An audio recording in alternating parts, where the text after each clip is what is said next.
Good morning, or is it still morning? Nope, good afternoon. Welcome to Convocations today. This is week 8 of our 12 presentations, and I know that most of you here are in Group B, which means it's your second chance to come see the presentation in person. And so thanks for being here. If I have not met any of you who are in the room, make sure you come up afterwards. One of the requirements is I'd just like to put a name to the face, or a face to the name, and make sure you don't have any questions in the class. I do have a couple of quick announcements. I want to welcome everyone who's on the live stream as well, watching. In COVID times, we have a lot more online than we do face-to-face.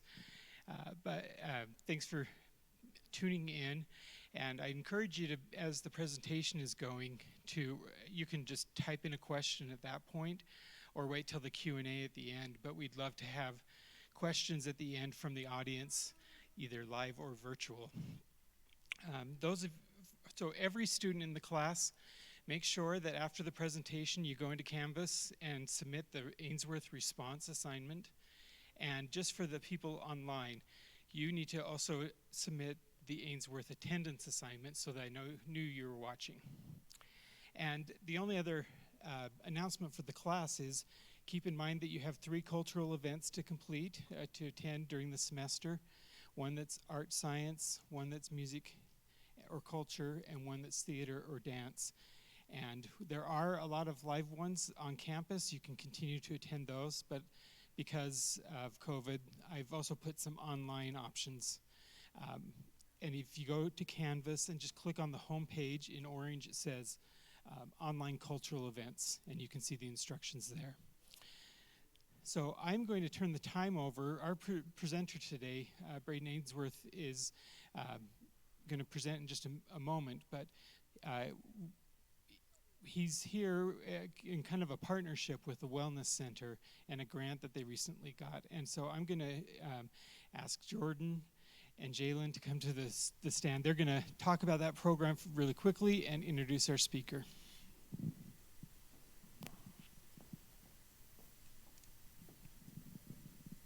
Hello, my name is Jalen Marsing, and this is Jordan Zapatillo. And we are the Tobacco Truth Ambassadors at Snow College. We are here to educate both campuses, Richfield and Ephraim, about the usage of tobacco and vape products. We are also working towards passing a policy to make both campuses free from both of those products. And without further ado, we're excited to kickstart our efforts with our speaker, Braden Ainsworth. I'll give a little bit of bio for Braden. Braden is the program manager for the Tobacco Prevention and Control Program at the Utah Department of Health and has worked on tobacco and vaping-related issues for the past 8 years. During that time, he has worked as the state coordinator for the Utah FDA Tobacco Retail Inspection Program. The state led working with the CDC Office on smoking and health, and as a liaison, working with local health departments on local tobacco control issues. Braden graduated with a Bachelors of Science degree in biology from Dixie State University and a Master's of Public Health degree from Des Moines University. Braden has served as a member of the March of Dimes Mission Committee, the Utah Asthma Taskforce, the Utah Tobacco Free Alliance, and on the executive board for the Utah Public Health Association. Braden currently serves as a member of the Utah Prevention Coalition Association. His favorite hobbies include mountain biking, playing guitar, astronomy, and traveling with his family. And here is Braden for you guys.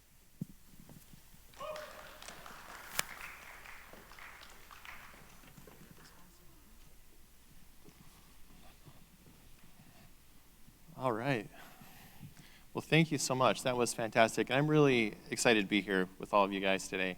It's a great opportunity. I'm really honored to be invited to come down and talk to you about this. So my topic is e-cigarettes, and I thought that a clever little title for it would be an epidemic during a pandemic. And one thing I wanted to say before we started off, though, was that looking at the data, it's pretty clear that people who are listening to this, there are some that use vape products or use other tobacco products.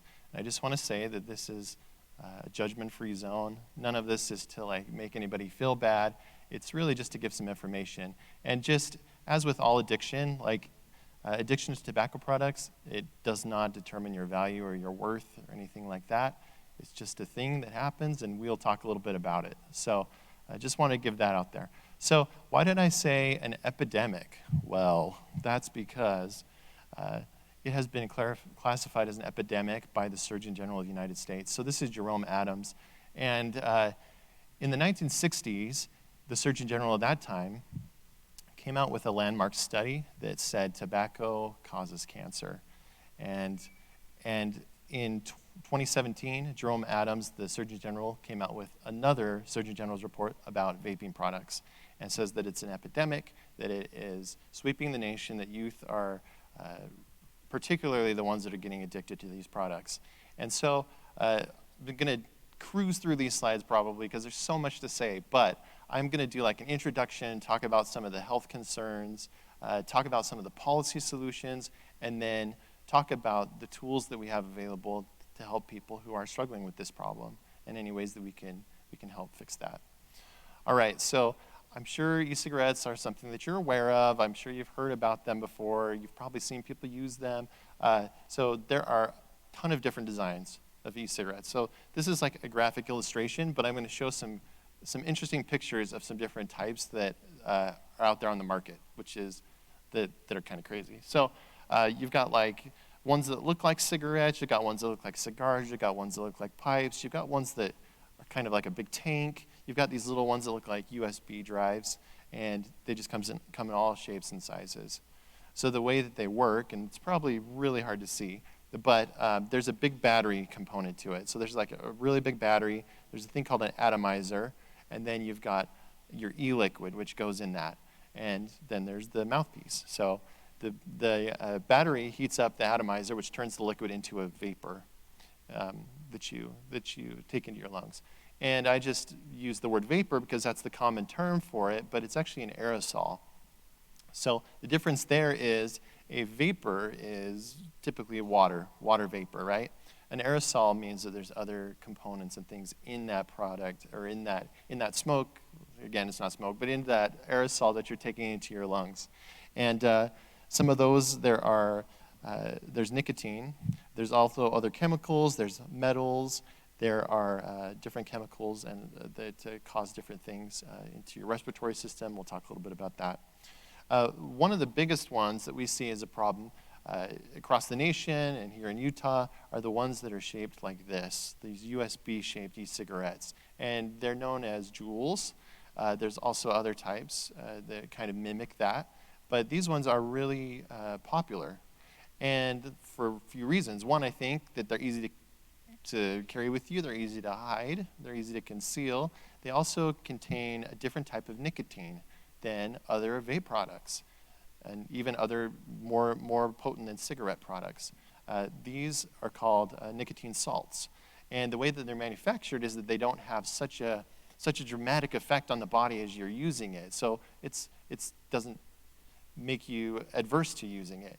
But it's much more addictive than the other type of nicotine, so which is why it's been so popular. So one thing with JUUL is that one JUUL pod, so they've got these little things called pods that kind of slide into that USB thing, and you can buy a pack of 4.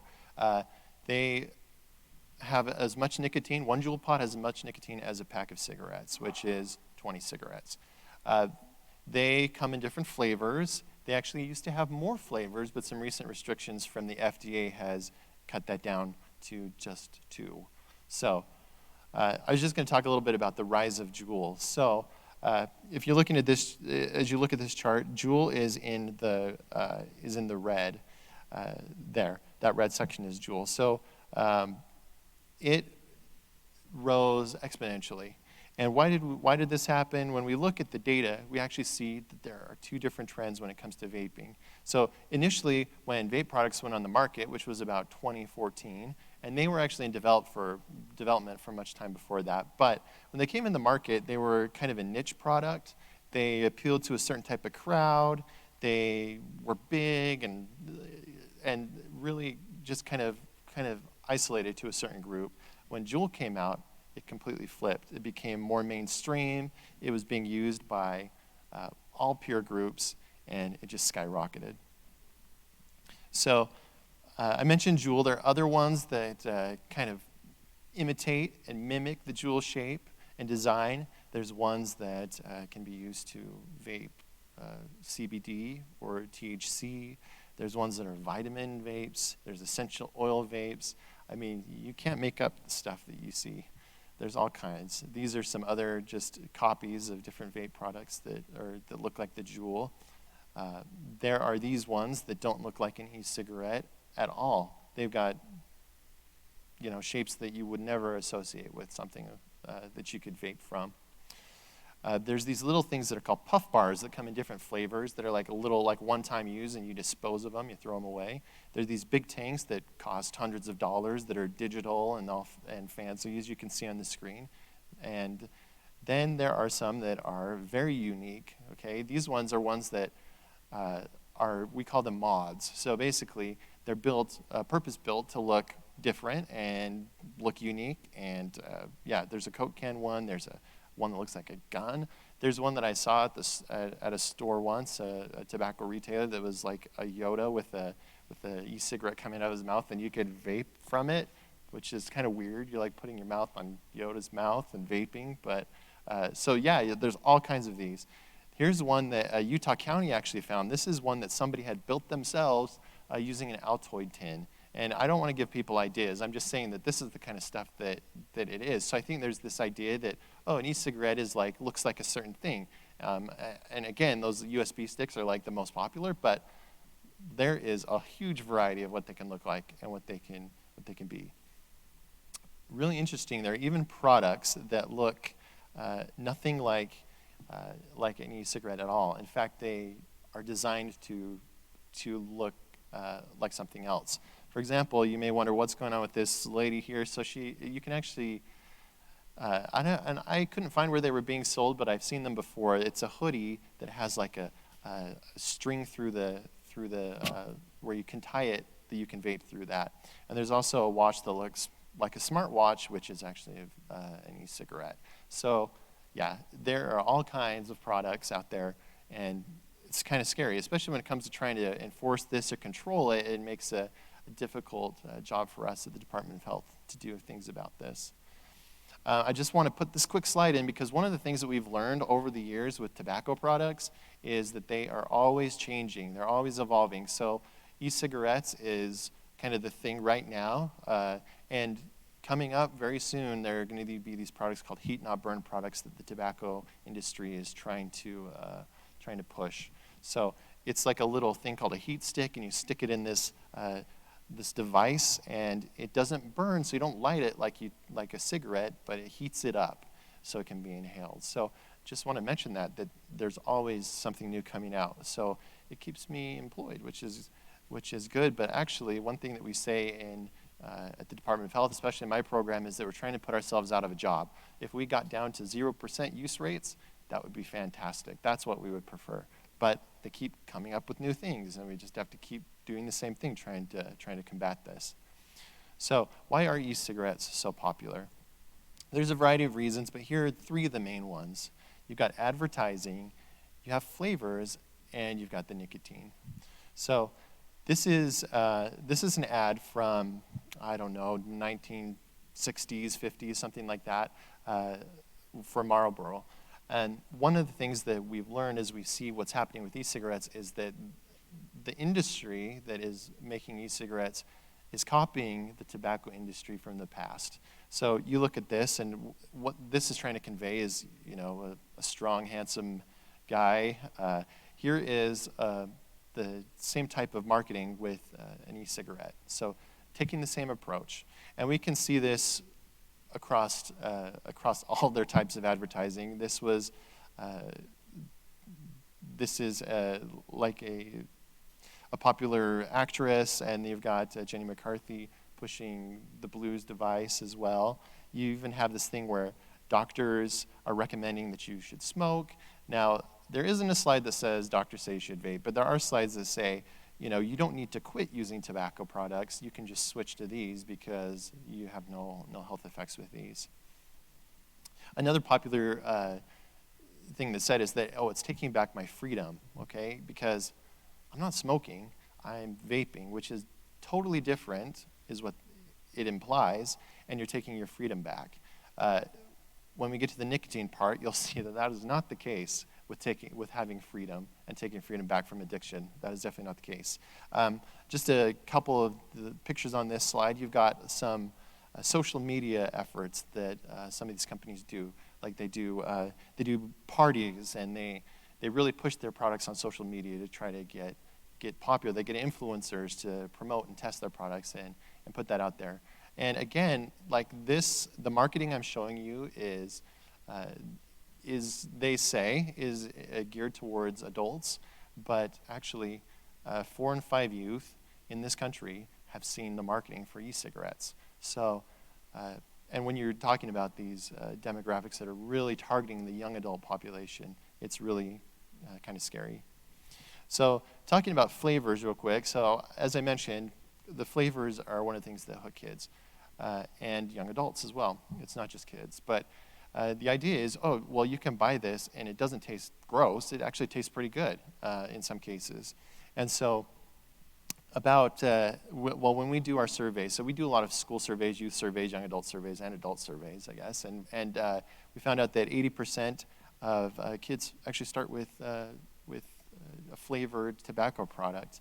There are over 15,500 flavors of e-cigarettes, and one thing that I sometimes do when I do a presentation like this, I say, think of your favorite flavor. Is it Reese's Peanut Butter Cup? Is it Lucky Charms? If you Google that, I will guarantee you will find a flavor of the thing that you love the most, and you can, in many cases, purchase it online or in a tobacco shop or a vape shop, because that is kind of how this has gone. There are flavors for everything.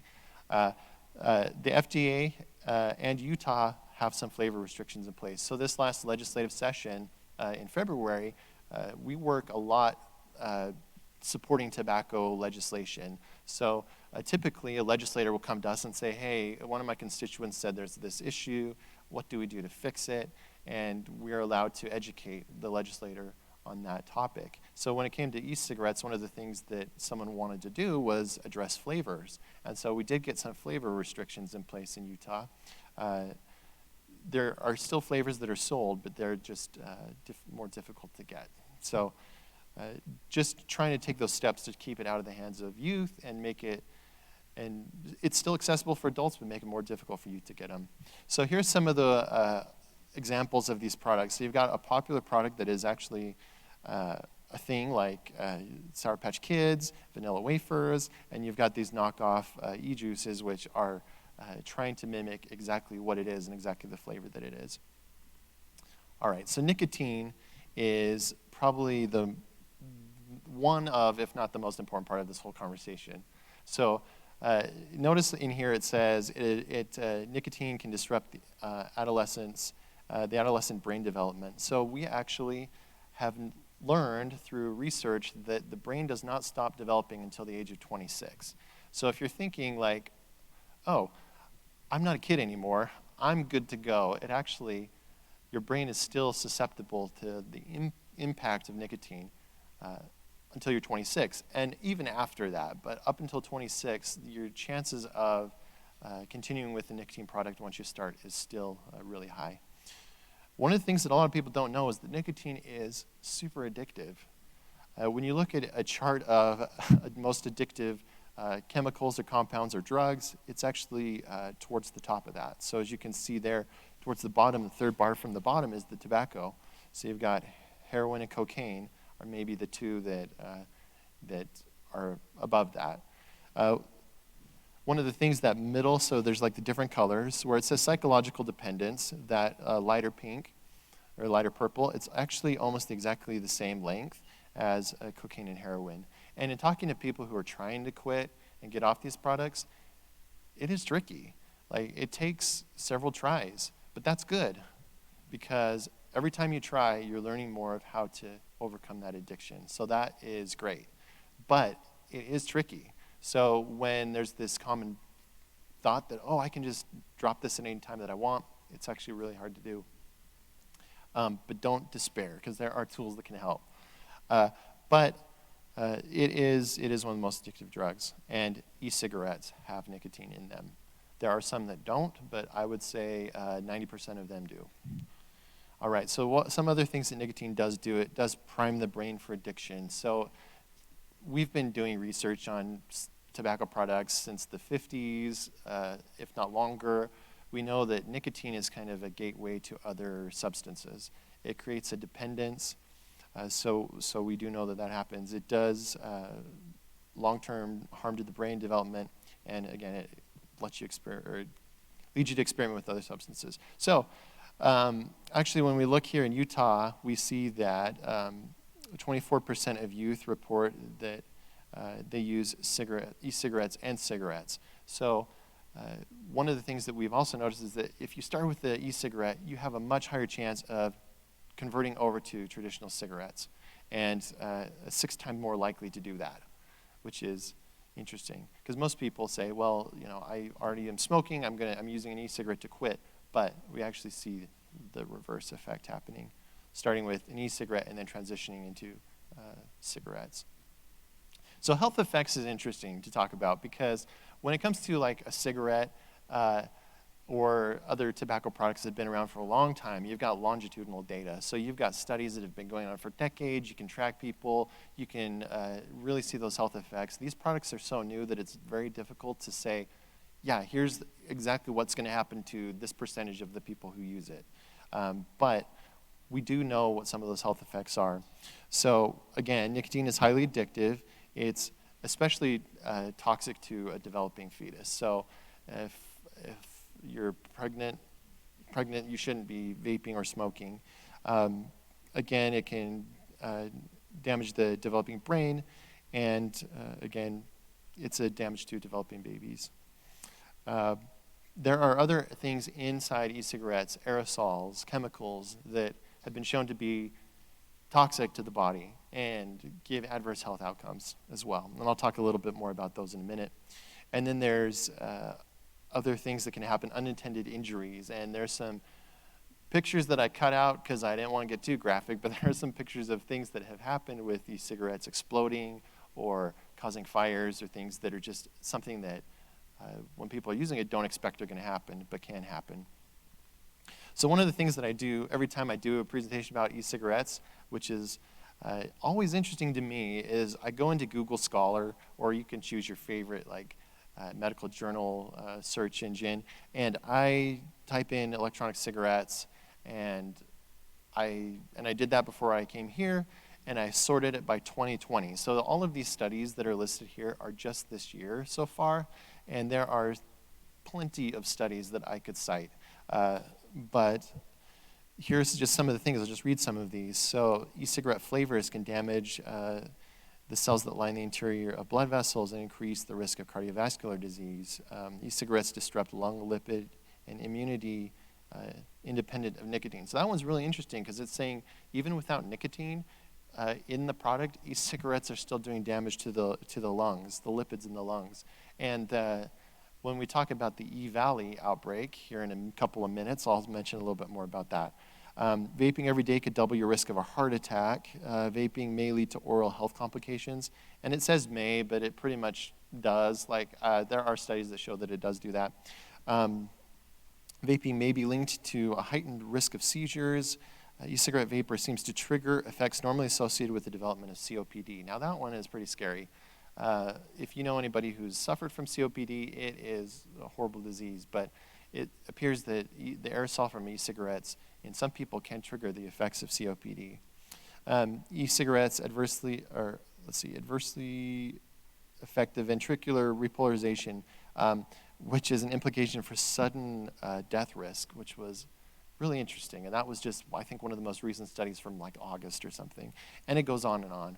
So I think there's not somebody who can say, yes, this is exactly what's going to happen. But when you look at the research in some of these studies, you see that, wow, there are a lot of potential health risks. And I think that as time goes on, we're just going to see more of those as studies come out, and then probably see the long-term effects. And then there will be a for sure thing to say, here is something that it will for sure do. All right, so here's a question. that obviously get asked a lot. Are e-cigarettes safer than traditional cigarettes? So traditional cigarettes have more than 7,000 chemicals. They are more poisonous, and at least 69 of those chemicals cause cancer. So I put this picture of these skyscrapers because I heard somebody once explain it like this. It's like jumping out of, instead of jumping out of like a 100th story window, it's like jumping out of like the 20th story window.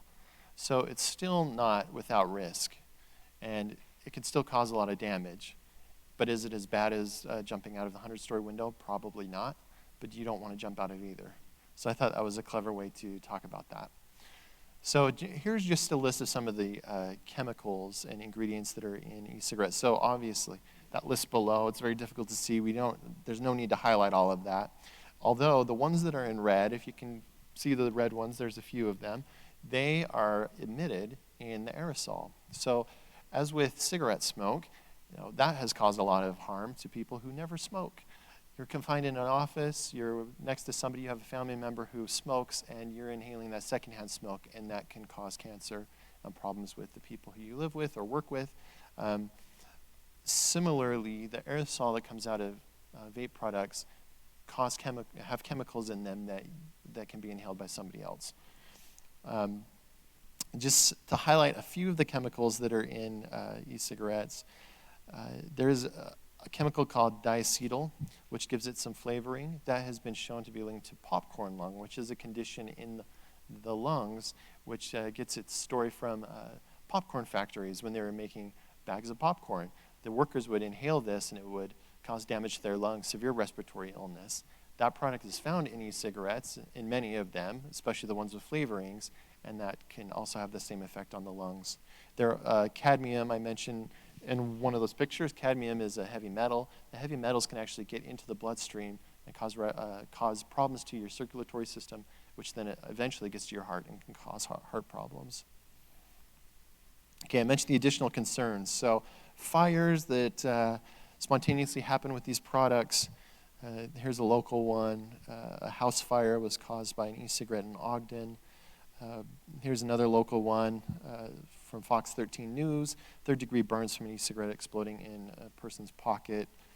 A 14-year-old was blinded by an e-cigarette that exploded a mall kiosk. A Florida man was placed in a coma after an e-cigarette explosion. And there actually have been some deaths related to exploding e-cigarettes. And here's an example of one. A vape pen exploded and killed someone in Florida, which is really unfortunate. So one thing I will say about that is when you look at these products, there's two types of products. You've got the open system products is what we call them, and it's like those tanks, and it's those things that you kind of build, put together, maybe wire them yourself. Those are open tank products, and you can fill them with e-juice. Those are the ones that are, for the most part, are causing these problems because manufacturing has gotten a little bit better with those little USB devices, but it's still a concern. It's still a hazard and a potential risk that could happen. So again, everything that we look at is from the public health perspective. And so when we think about the risks of these products, here are some of the things that we think of. So e-cigarettes lead to the initiation of combustible tobacco. They lead to relapse among former smokers. So if you were a smoker and you've gotten off of smoking cigarettes, but you're using e-cigarettes, you have a more likely chance of going back to those. It diminishes the chances that a smoker will quit. So part of the work that we do is providing tools for people to quit using tobacco products. And the FDA has a lot of FDA-approved products that they can use, nicotine replacement therapy like patches, gum, things. E-cigarettes are not approved by the FDA as a cessation tool. And actually the data is very mixed on that if they actually help people quit. The data we see in Utah is that they do not. There are some studies that say, yes, it does, but there are also some studies that say it doesn't. But I can just tell you from the data we have here, it does not help people quit. It diminishes or discourages smokers from using proven quit methods, exposes children, pregnant women, and non-users to secondhand aerosol. It glamorizes or re-glamorizes tobacco use. And that is a huge concern because over the last 50 years or 60 years, I guess, there have been a lot of policies put in place at the federal and state level which makes it harder for cigarette companies to addict people. These products are exempt in a large part from those restrictions. And one example is the advertising. So if you remember Camel, the animated Camel, the Marlboro Man, those used to be very popular and would be shown on daytime television, during like Saturday morning cartoons, those would be shown. In the 70s, there was a ban on that at the federal level. Can't show those anymore. You can't advertise for them. There's no TV, radio, or even internet advertising for those tobacco products. But e-cigarettes are different. There's no restrictions on the advertising of those products. They can be advertised and promoted in any way. So it is starting to renormalize the use of these products. There's also a chance of poisonings. So the Poison Control Center of Utah saw a huge increase shortly after 2014 as these products were being used. And actually the poisonings were more likely from people in the family who didn't know what it was, or maybe kids got a hold of these little containers that tasted good. They had good flavors in them, so they would drink it and they would get nicotine poisoning. So those are just some of those other concerns that we have. All right, so it's possible that maybe some of you have heard of EVALI, and that is an acronym that stands for Electronic Cigarette or Product Use Associated Lung Injury, which is a mouthful. But what happened last year, we started to notice that there were a lot of reports of people being hospitalized for something going on in their lungs. And there were respiratory cases, and the doctors contacted the Department of Health and were like, okay, we're starting to see this like a lot. Like, we're getting these cases that come in regularly, and the only commonality that all these people have is that they've been vaping. And that's the only thing we can see that's in common. And so we got together a task force, we did some investigations, we did case investigations, and we noticed that it's not just Utah, it was throughout the entire United States that there were these cases that were coming in. This data is a little bit older, but there were 2,506 lung injury cases in the US, 54 deaths. One of the deaths was here in Utah, and we had about 150 cases of this EVALI. Now, if you're aware of this situation, it is a little bit different. So when you think of you're vaping, in this case, they were vaping a very specific thing.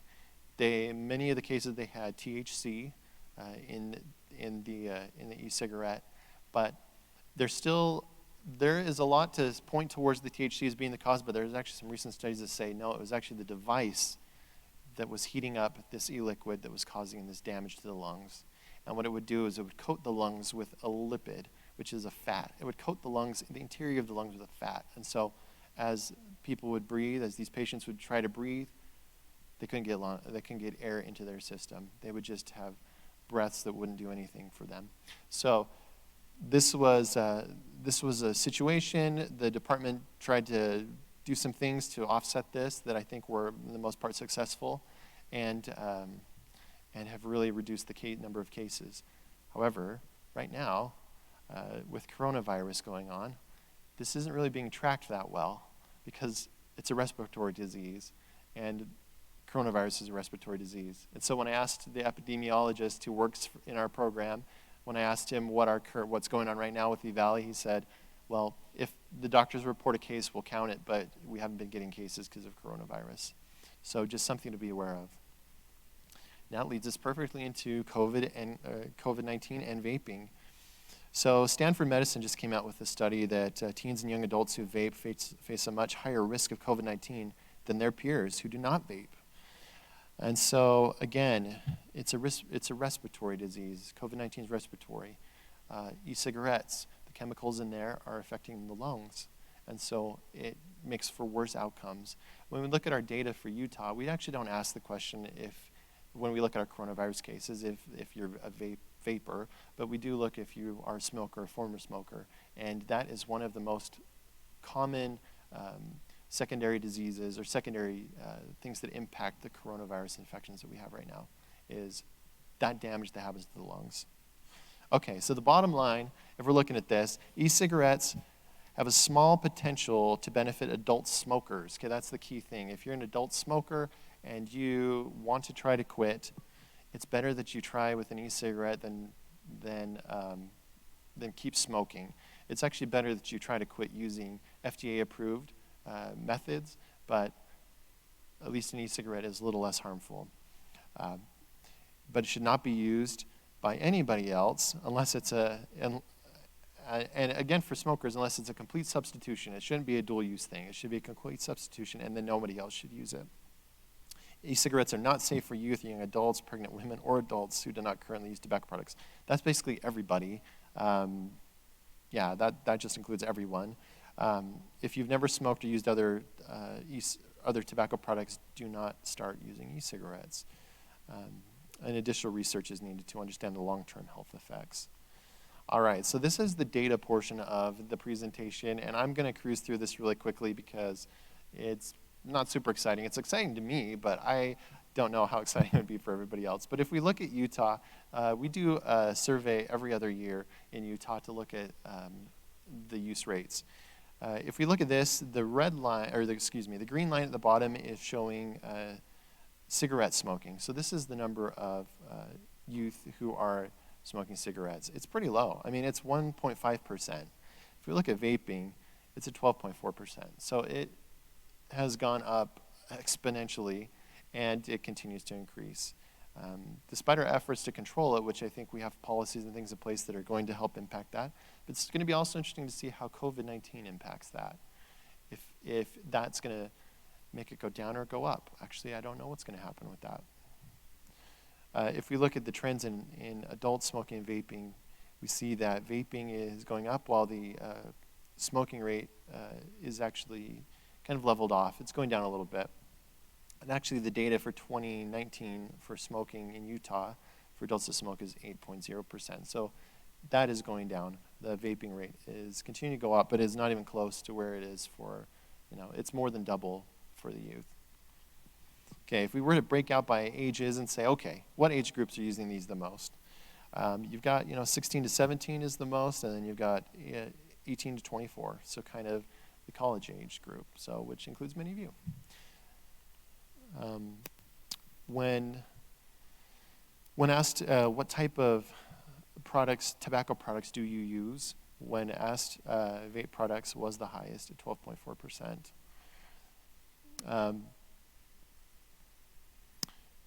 What type of products did you first try? 72% first tried vape products. Okay, most of them are the bottles that you can refill. This one is really interesting to me. Okay, so if you vaped in the last 30 days, you're 50 times more likely to smoke a cigarette as well during that time. So that is pretty incredible. 90% of those who smoked cigarettes also vaped within the last 30 days. And then this chart shows kind of the breakout of where vape rates are the highest in Utah. So if we look at your local health district, which is Central, it's 12.1%. You've got Southeast is at 21%, and San Juan is at 2.2%. So that's just like to show the variability of it across the state. All right, so what are we doing to reverse this trend, to get that going down? It's still going up. We want to get it down. So there are a few things that we've been doing. First of all, this is a timeline that shows the work that's happened in Utah with cigarettes over the last 50 years. And it shows, and I don't expect everybody to memorize this or read it, but it just shows the different efforts that have taken place to get cigarette rates as low as they are right now, which in Utah, our smoking rate is actually the lowest in the nation, which is always great. When I go to conferences and I'm with peers, I'm like, yeah, that's right. But what we're going to do is we try to use the same approaches with e-cigarettes, try to do the same things, the same tactics work. And so things like Indoor Clean Air Act laws. In Utah, you can't vape indoors, just like you can't smoke indoors. The age to use the products is the same. So things like that, trying to mirror the same policies. We have a few campaigns at the Department of Health. We've got one called the Tobacco Talk, which is for parents to address this issue with their kids. To ask the kids that question, hey, what are you using? What is that? Or just at least introducing the topic of e-cigarettes, letting them know that it's a harmful thing. There's a new campaign, which you guys are the first ones to even see this slide, that's coming out very soon. It's called See Through the Vape. It's going to be tools and resources that can be used for to educate and to help quit using these products. And that website will be available probably very soon in the next couple months. There's other media that other states have done, which are really interesting, but I'm going to skip that for time. There's also policy solutions. So again, I mentioned in Utah, vape products are classified as a tobacco product, which is great because then they're included in a lot of the other laws that we have.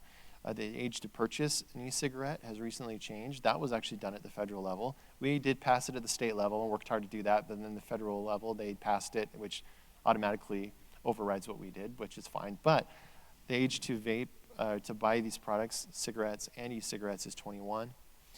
There's other policies that we have in place. We have youth that go in and do compliance checks in retailers to make sure they can't buy them. We've got other retail inspections, there's zoning regulations, there's flavor regulations, and there's tobacco-free policies. So as mentioned earlier, the idea of having a campus-wide tobacco policy is fantastic, and having it to be a tobacco-free policy here on campus, which is great. All right, so let's talk a little bit about getting help. So if you do find yourself in the situation that you are using these products, there are a lot of tools and resources that are available to help quit using them. Also, these are very effective for family and friends or anybody who really is looking for a way to do it. And the way that we've discussed it, where I work and across the nation, is just having as many resources available as possible. So I'm just going to blitz through some of these, but take note of them because they are great. So here's the one that we have at the state level in Utah. We have waytoquit.org. You may have heard of that website. It's for quitting all types of tobacco, but waytoquit.org has specifically, you can quit by phone, quit by a web, individual services, which means you can go and actually tailor like a plan for yourself. You can say, I want nicotine replacement therapy for 2 weeks, and I'm going to see how that goes. And you can take those little steps, the way to talk to your doctor or other quit methods. So quitting by phone, if you call 1-800-QUIT-NOW, which I have a slide for in a minute, you can actually talk to a counselor who will help you through this quit process. If you don't like to talk to people, you can quit by the web. Same kind of process, but you are guided, and you do it online or by calling somebody. It's really effective. There's also a great resource that we have at the state level too called My Life, My Quit, which is also specifically geared towards vaping, which is another resource which is really helpful. So it was mentioned earlier that the Truth Initiative, the Truth is working here at Snow College to help get a policy passed. Truth Initiative is a great resource. So they've got a texting system where you can actually send in, I think, it's hard to read, but I think it's ditch JUUL, and you text that to 88789, and they will help you quit. There's 1-800-QUIT-NOW, which is here. And again, all of the stuff that I'm telling you is free. So we get money from tax revenue from cigarette purchases and e-cigarette purchases that go directly into these initiatives to help people quit. So all of this is free. There's also becomeanx.org, which is another way to quit smoking. So just some of the things really quickly about Snow College that you guys have here. So you have your counseling services, which I've been talking to them a little bit lately, and it sounds like a great option if you find yourself in the position where you need help with this or any addiction, honestly. There is individual and group therapy ways that you can take care of that. They also have the local health departments in Manti and Richfield, which have tools and materials that can help, and those are great people. Love working with them, and they are really able to help as well. So I just wanted to mention that next month here on Snow College is No Nicotine November. So instead of the Movember thing where you've got the mustache for the guys, it's a bit different this year. I think with coronavirus, you're wearing a mask anyway, so it's hard to see that. But it's just a challenge that's been put out to make that commitment. One of the most important things about quitting these products is to set a quit date. And I know it seems like maybe that's not a big deal, but it really is. If you are fighting addiction, and it's any kind of addiction, if you set yourself a quit date and you stick to a plan and you work with somebody, the chances of you quitting are much higher. Let's make November that month to set that plan. Again, those tools are free, and they are successful. They are great tools that can be used. All right, I blitzed through a lot of stuff, and we are almost done. So I'm actually going to just take questions now. If anybody has any questions they'd like to ask, and I'll do my best to answer those within the next 8 or so minutes. If anybody wants to ask a question, that would be fantastic. Oh, Jordan. Oh, I think he's going to bring you a mic. Okay. I noticed that you had to be 21 to buy a vape product. Is there a certain age that you have to be able to use that, or have you defined that at all, or kind of what does that entail? That's great. That's a great question. So there is not like an enforcement mechanism where if somebody is using the product and they're 18 or 19, I mean, technically, I guess they could get a citation. It's not really an enforced thing. But in the legislation that was passed, it wasn't at the federal level, it was not included that there would be that. At the federal level, it was only 21 to buy. At the state level, we do have laws that say use, 21 is when you should be using, but the enforcement mechanism is not really there to enforce that, if that makes sense. So, any other questions?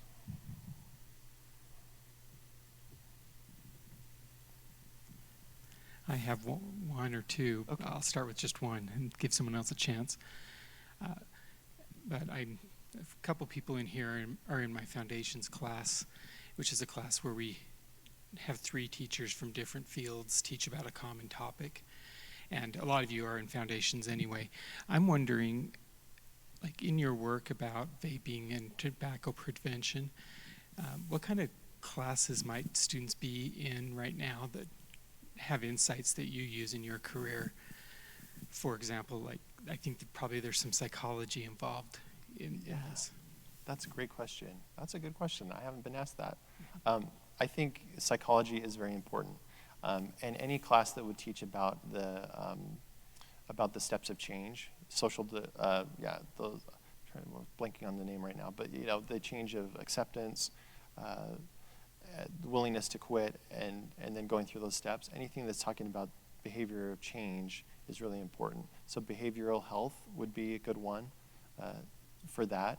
I think health promotion is really important too. If you have the ability to take a health promotion course, that's really important because my program is in the Bureau of Health Promotion, so really it is to try to promote health through the tools that we have available.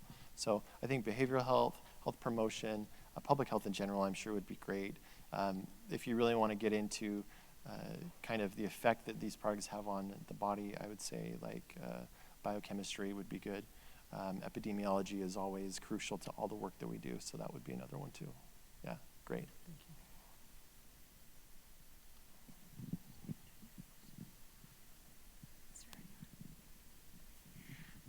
So I just have a question when it comes to the pricing. Like, do you find that people go to either one because it might be cheaper, or does that not really affect anything, or have you found that at all?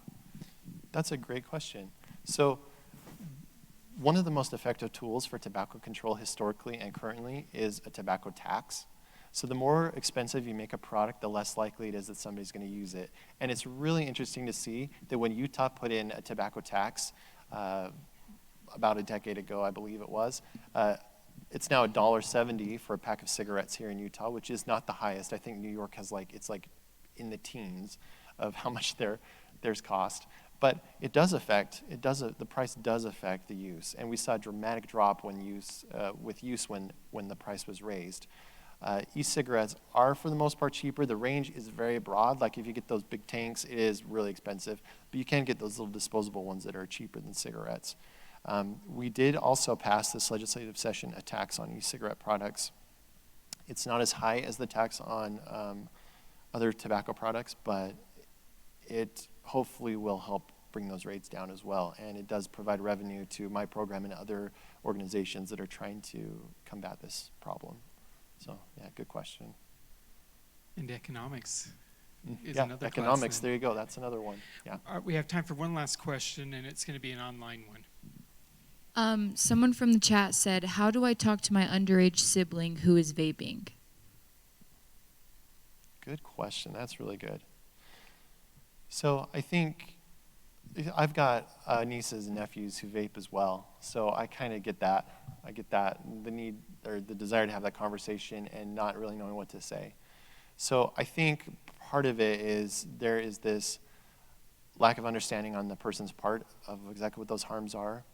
I think for the young demographic, though, one thing that has really always been something that has always hit them with traditional tobacco or e-cigarettes is that you are being controlled by a substance, nicotine, and you're also being manipulated by an industry, which in the past was the tobacco industry, and in this case it's the vape industry, which is technically one and the same at this point. That message has always been very strong. So really, if you're talking about your freedoms and not wanting to be controlled, which is something that youth really don't want to have happen, that is a message that the nicotine and the industry is trying to control you, and you are being used and you're being hooked with these products.